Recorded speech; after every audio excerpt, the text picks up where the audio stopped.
ಮನುಷ್ಯನು ಬದುಕಿನ ನಿಜವಾದ ಉದ್ದೇಶವನ್ನು ಮರೆತಾಗ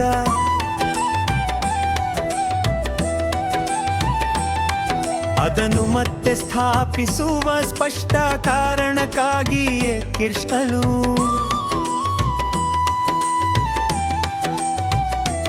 ಇಳಿದು ಬರುತ್ತಾನೆ. ಆಗಲೂ ಸಹಜಾಗೃತರಾಗುವ ಅಸಂಖ್ಯಾತ ಮನುಷ್ಯರಲ್ಲಿ ತನ್ನ ಸ್ಥಿತಿಯನ್ನು ಅರ್ಥ ಮಾಡಿಕೊಳ್ಳುವ ಒಬ್ಬನಿರಬಹುದು. ಭಗವದ್ಗೀತೆಯನ್ನು ಹೇರಿರುವುದು ಅವನಿಗಾಗಿ ವಾಸ್ತವವಾಗಿ. ಅಜ್ಞಾನದ ಯಾರಣಿ ನಮ್ಮನ್ನೆಲ್ಲ ಗುಂಗಿ ಹಾಕಿದ್ದಾಳೆ.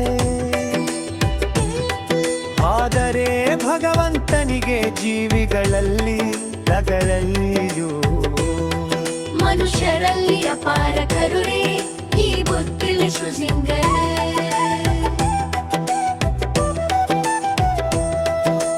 ಭಗವಂತನು ತನ್ನ ಗೆಳೆಯ ಅರ್ಜುನನನ್ನು ತನ್ನ ಶಿಷ್ಯನನ್ನಾಗಿ ಮಾಡಿ ಹೊತ್ತು ಭಗವದ್ಗೀತೆಯನ್ನು ಬೋಧಿಸಿದ. ಶ್ರೀಕೃಷ್ಣನ ಸಂಗಾತಿಯಾಗಿ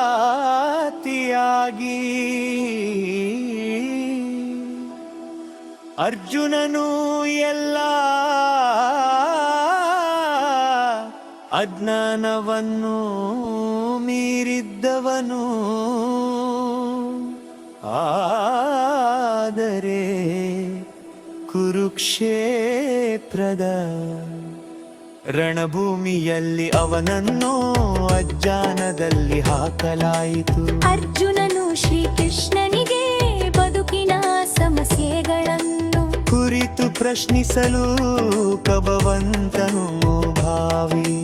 ಮನುಷ್ಯ ಪೀಡೆಗಳ ಒಳಿತಿಗಾಗಿ ಅದನ್ನು ವಿವರಿಸಿ ಬದುಕಿನ ಯೋಜನೆಯನ್ನು ರೂಪಿಸುವುದು ಇದರ ಉದ್ದೇಶವಾಗಿತ್ತು. ಆಗ ಜನರು ಅದರಂತೆ ನಡೆದು ಮಾನವ ಜೀವನದ ಧ್ಯೇಯವನ್ನವು ಪರಿಪೂರ್ಣಗೊಳಿಸಿಕೊಳ್ಳಬಹುದು. ಭಗವದ್ಗೀತೆಯ ವಿಷಯವುದು ಮೂಲ ಸತ್ಯಗಳ ಅರಿವನ್ನು ಒಳಗೊಂಡಿದೆ. ಮೊದಲನೆಯದಾಗಿ ಭಕ್ತಿ ಜ್ಞಾನವನ್ನು ವಿವರಿಸಿ ಅನಂತರ ಜೀವಿಗಳ ಸ್ವರೂಪವನ್ನು ವಿವರಿಸಿದೆ. ಸರ್ವನಿಯಾಮಕ ನಾನು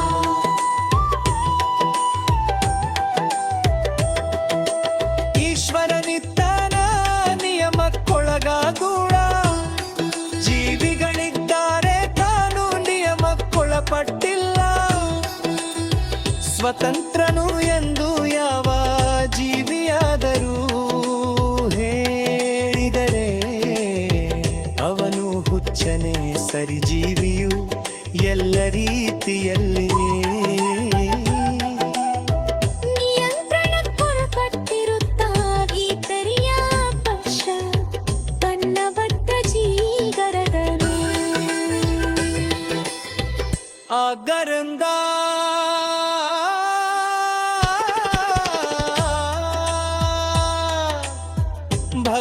ಭಗವದ್ಗೀತೆಯ ವಿಷಯವು ಪರಮ ನಿಯಾಮಕನಾದ ಈಶ್ವರಮಮ್ಮ. ನಿಯಮಕ್ಕುನು ಧರ್ಮ ವಿಶ್ವದ ಅಸ್ತಿತ್ವದಾತ್ಮ ಈಗ ನಿಸರ್ಗದ ಕಾಲವಾಗಲಿದೆ. ಮತ್ತು ಕರ್ಮ ಇವುಗಳನ್ನು ಚರ್ಚಿಸಲಾಗಿದೆ. ವಿಶ್ವ ಸೃಷ್ಟಿಯು ವಿಧ ವಿಧವಾದ ಕರ್ಮಗಳಿಂದ ತುಂಬಿದೆ. ಎಲ್ಲ ಜೀವಿಗಳು ವಿವೇಕ ನರಮಡೆ ತರದಿದ್ದಾರೆ. ದೇವರು ಎಂದರೇನು, ಜೀವಾತ್ಮರು ಏನು, ಪ್ರಕೃತಿ ಏನು, ವಿಶ್ವ ಸೃಷ್ಟಿ ಏನು, ಅದನ್ನು ಏನಿದೆ ಮತ್ತು ಜೀವಿಗಳ ಕರ್ಮಗಳು ಯಾವುವು ಎಂದು ಭಗವದ್ಗೀತೆಯಿಂದ ನಾವು ಕಲಿಯಬೇಕು. ಭಗವದ್ಗೀತೆಯ 5 ಮೂಲ ವಿಷಯಗಳಲ್ಲಿ ಪರಮ ಪುರುಷನು ಅಥವಾ ಕೃಷ್ಣನು ಅಥವಾ ಕರ್ತನ್ಮುಖರ ಕರ್ಮ ನಿಯಾಮಕರು. ನೀವು ಯಾವ ಹೆಸರನ್ನಾದರೂ ಬಳಸಬಹುದು. ಪರಮ ಶ್ರೇಷ್ಠನು ಜೀವಿಗಳು ಗುಣಗನೆ ಪರಮ ನಿಯಾಮಕನನ್ನು ಹೊರುತ್ತಾರೆ ಉದೇಹರನೆ.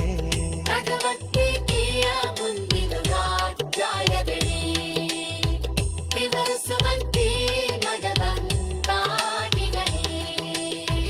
ಐಹಿಕಾನಿ ಸದ್ದದ ಹಿಯದನವೇ ನಿಯಂತ್ರಣ ನೈದೈಥೌನಿಕ ಪದ್ಧತಿ. ಸದನ್ನಲ್ಲಿ ಹರಡು ಭಗವಂತನ ನಿರ್ದೇಶಾನುಸಾರ ತಾನಹಮ್ಮನಾಗಿದ್ದಾರ. ಶ್ರೀಕೃಷ್ಣನು ಹೇಳುವಂತ ಮರಾತ್ಮಚಾರ ಪ್ರಕೃತಿ ಸೋಯತೆ ಸ. ಚರಾಚರಂ